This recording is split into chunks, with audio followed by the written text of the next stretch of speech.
Welcome. Welcome to the 2022 PCI Security Standards Council Asia Pacific Forum. We're really excited for all of you to be here from all over the region and tuning in from all around the world for this exciting program today and to discuss many of the major changes the Council is putting forward in this year and going into the next year. We're happy that you're all able to join us, and we're a little sad that we're not able to be there with you, but hopefully this is the last year that we'll be doing it in this form, and we'll be back in person next year. But that doesn't take away from a lot of the exciting news. Hopefully many of you have had a chance to listen to or tune into the activities that occurred in North America, in Toronto, or in Europe, in Milan. There was a lot of good information and there were some major announcements. I'll touch on those a bit today, but then I'll turn you over to some exciting news in Asia Pacific directly. So let me go ahead and get started. For the last several years, we've been looking at how the Council relates to you in the industry, asking you what drives the real changes that you're dealing with, and listening to your answers on how we can be more involved in making sure you're getting what you need from the Council in the future. And we've come up with three key elements that we know that we need to be pursuing more actively. The first is we need to expand, to broaden our range of engagement, to ensure that more of you have an opportunity to be part of the discussion. So that expansion is really where much of our effort has been focused. But equally, and without any sort of misunderstanding, we need to make sure that the transparency of how the Council operates is also improved. That as we go through and start doing new programs or implementing new standards or upgrading existing standards, that understanding how those occurred, understanding what drove the decisions for those to be implemented are fully understood across the industry. And then finally, in the third part of this, it is about ensuring that we are inclusive of all organizations. It's not just expanding for more organizations and individuals who are in payments, but we want to make sure that as we expand, we're including those new organizations from new domains and new areas that need to be part of the payments industry because they're working in areas that are relevant to it or part of it already. Let me go and talk a little bit more about what that means. I hope you heard from our prior announcements that we've taken our participating organization structure and reworked it. And there are a number of key reasons for this. It has worked extremely well since the founding of the Council in 2006. But like all things in payments, it's getting a little bit challenged to meet the new issues and the new environments which payments means. So we've looked at that and said, it still works, but we need to do more. So what we have done is taken that and we've expanded it to 3 levels. The main level, our associate, is exactly the way it is today. All the organizations who are currently a PO will continue as associate unless they choose a different path. A new one, and probably our most exciting one, is directly relevant to those organizations which have been outspoken and interested in being more an active part of the organization. Providing more input, providing more information, their perspective on what's happening in the industry, understanding how things are changing. That is our principal participating organization. They will have an enhanced level of access, but also an enhanced level of responsibility to provide guidance, insight into what's happening with the industry. And then finally, the third level really addresses a weakness that the Council has had over the years. We've been extremely good at inviting everyone into the Council, except those individuals who want to be part of it, who aren't necessarily in payments. So what we have done is we've introduced a new level, the third tier, which is individual participant, which is open to anyone from any background in any industry. So they can be part of the discussion with the rest of us, talking about how technology drives change, how that change impacts payments, and all of the other areas and issues that we are all so familiar with. So rather than me go through the details of all of this, let's take a look at a quick video that does a better job of explaining some of the key areas. And with that, please. Since our inception in 2006, being able to adapt to change has been a key theme for the PCI Security Standards Council. When threat landscapes changed, we adapted. When the payment ecosystem changed, we adapted. When a pandemic happened, we adapted. And while our mission remains the same and industry needs continue to grow, the way we work with our community continues to evolve and change. We must become more, offer more, provide more to help secure payment data in an ever-changing ecosystem. As we position ourselves for the future, and in recognition of market changes, the Council has adapted its governance structure to create a new participation program. This new program includes 3 levels: principal, associate, and individual. As a principal participating organization, you will have the opportunity for more input, more collaboration, more interaction on both a tactical and strategic level. Associate participating organizations will have more opportunities to interact, more influence, more occasions to get involved. And with the new individual participant level, there will be more community expertise at the table, more access to resources, more collaboration opportunities. This new structure also provides a broader level of participation on the PCI SSE Board of Advisors. With more representation, more seats at the table, and more input, there hasn't been a time more perfect than now to get involved. Become a member of our expanded community today.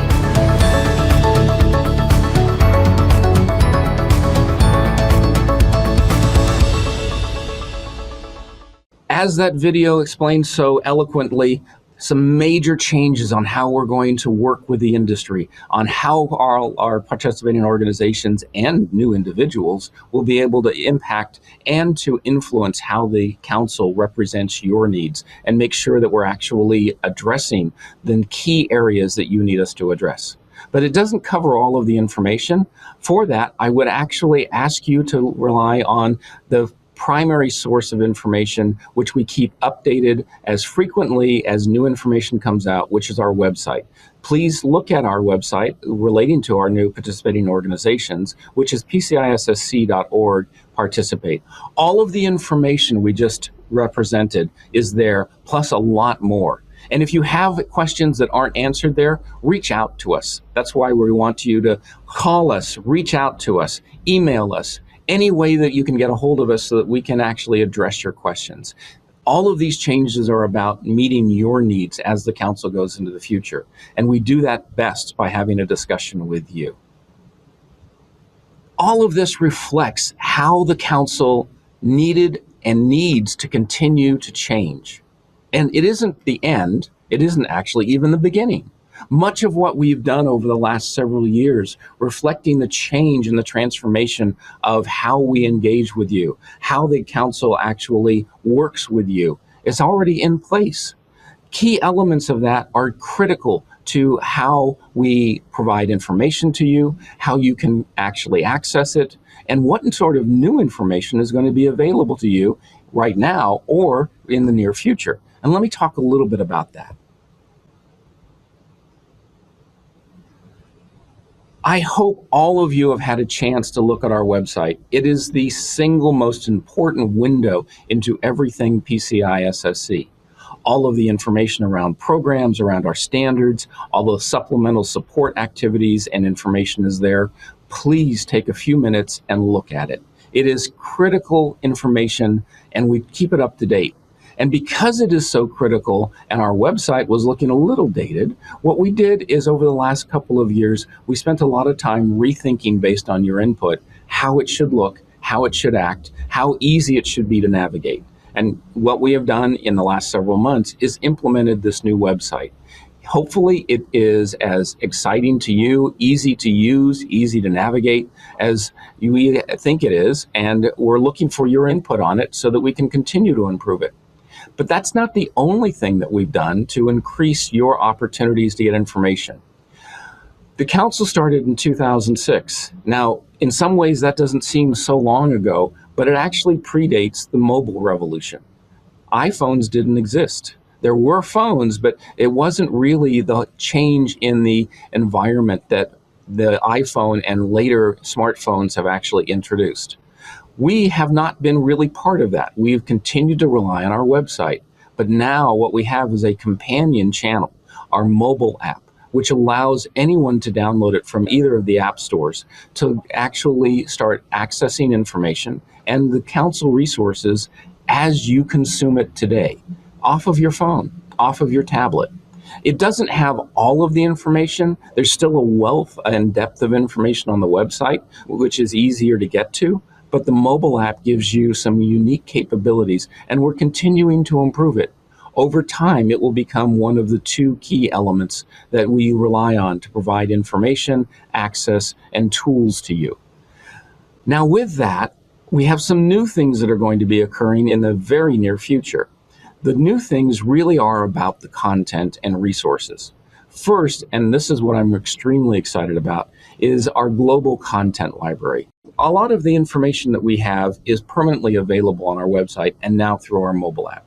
But some critical information that people really have asked for continued access to are information that are provided in forums and community meetings like this on stage, or some custom information that's presented that is not something which falls into our traditional venues, such as our website. So what we have done is we've designed a new global content library.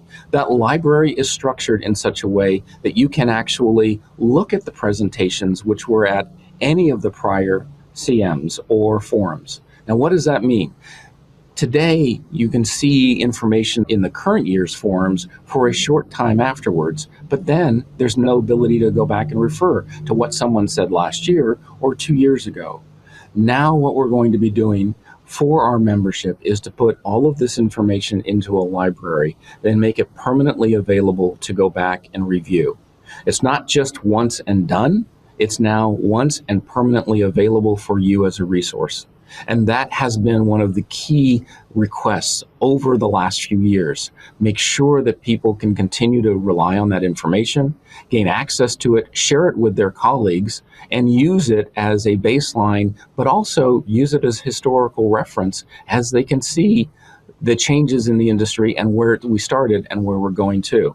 It's all critically important to us that we make sure that all of this information is available.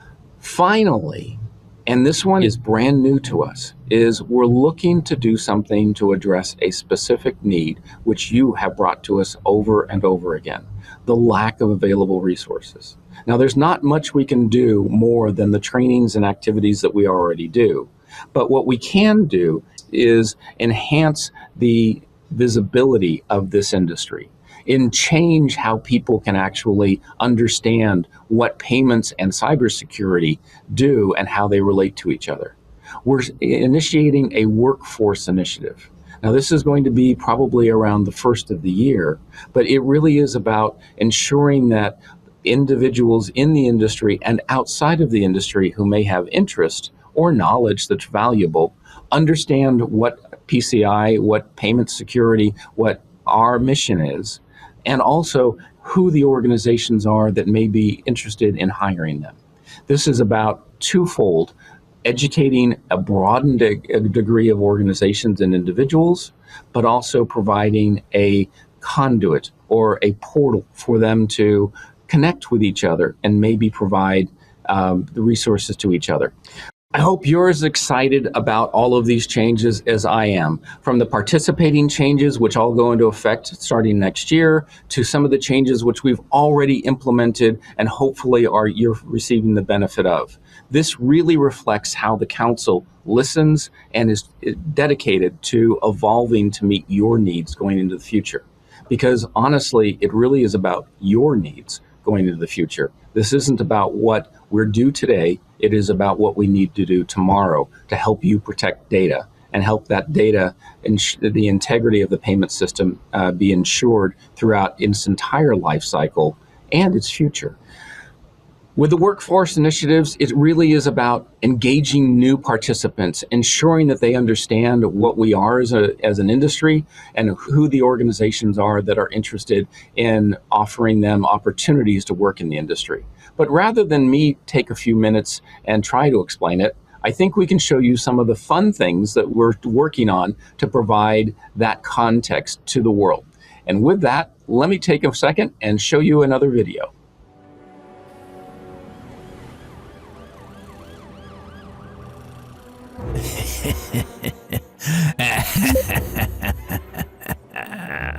In 60 seconds, I've just hacked deep into Gigantocorp. Hundreds of thousands of customer payment records will be mine. All mine. Am I a genius? Or what? What the? Did you really think I wouldn't anticipate your pathetic little attack, Hackman? Cyberwoman.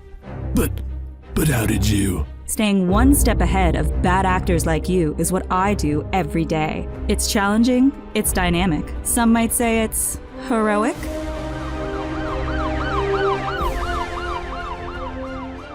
Become a payment cybersecurity professional, and you too can spend your days protecting the information and assets of thousands or even millions of people. Check out the PCI SSC job board to explore the various career opportunities. Tights and cape not required. As you can see, the changes are very broad. We're trying to do new things. We are trying to evolve the council to meet your needs, not just today, but in the future. It is all about us understanding where you need us to be, what you need us to do, and how we need to evolve. It's evolution, it's expanding our footprint, it's expanding our reach. It is about you getting the resources you need as we jointly go into the future. Now, I would like to take a moment and actually provide some additional really exciting news specifically for Asia Pacific. I think everyone recognizes that Asia Pacific is one of the most dynamic areas of the world. New ideas, new workforce initiatives, new activities, new technologies being introduced into payments. With that, we need to recognize that we, as a global organization, have to be more involved in it, have to be more embedded into the region. We have to make sure that you have local resources, but that we're also learning from you in the region of what you're doing so that we can adapt to that. So I'm really happy to announce that we have recently just added some additional resources in Asia Pacific. It'll be a new role in Singapore to help coordinate all of our Asia Pacific activities. The new role is going to be filled by a recent hire. His name is Kuann, Cheng, and he brings to the council years of experience, tremendous depth and breadth of understanding of both payments, but also Asia Pacific business needs. So I'm very, very happy that he has decided to join us. He is situated in Singapore, but will be available to the broad range of organizations all across Asia Pacific. And with that, let me introduce you to Kuann, YK, to all of his friends. And YK, please introduce yourself to all of your stakeholders across the Asia Pacific region. To you. Thank you, Lance. As Lance said, my name is Kuann, and I'm really excited to be part of the Council's mission to help secure payment data globally. A little bit about myself. I have been working for 22 years. Seems like a long time, but thankfully around three topics that are really close to my heart. And that's around data security, it's around payments, and of course, risk management. These 22 years have been spent with a variety of companies, including a fintech based in Singapore, the Singapore government, one of the big four consulting firms, and 15 years I've spent with Visa's risk management team in Asia Pacific. I really look forward to working with all of you as we evaluate, the latest trends, especially from the vantage point of where I am from the council. I'll be really keen to share all of these insights with you. I'm especially excited that you are able to join us for this PCI AP forum. We have a lot of information that is lined up in the agenda. And, even though we are not face to face, please feel free to reach out if there are any questions that you may have.